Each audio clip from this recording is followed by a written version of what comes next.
Mikel, we've got a very familiar face back at London Colney at the moment in Jack Wilshere, a former teammate of yours. Can you tell us what's happening there? I'm very happy to have him back. We had a conversation with Jack and understand the needs that he had, the period that he's going through. And I think everybody at the club agreed that it was the right moment to help him. And we sit down with him and we listen what he wanted to do, in what stage he is.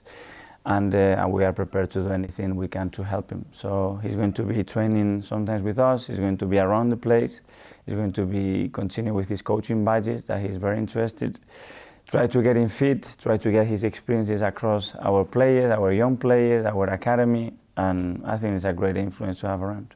And you know what football's like. The speculation will be everywhere that we're going to sign him. He's going to be lining up in our midfield. But tell us exactly what we should believe.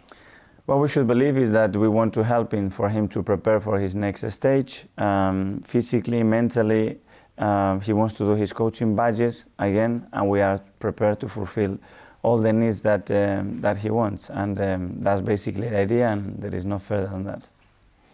And you've played alongside him, you know what an influential character he can be. How influential could he be to maybe some of the younger members of the club? Well, he has experienced that better than anybody else, and he was an extremely successful player.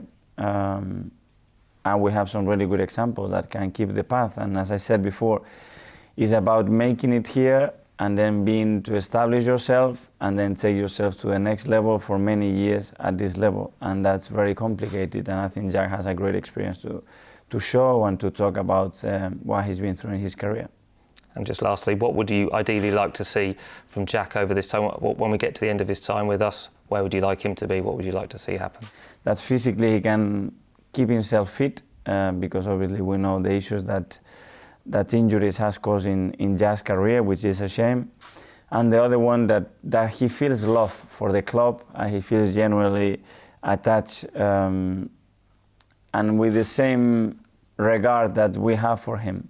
And when you've been away for many years, maybe you can lose that sense, or you can maybe question yourself. That there's no question. I think we all love him. We want him to be around. We're happy to have him around, and he's a big part of our history.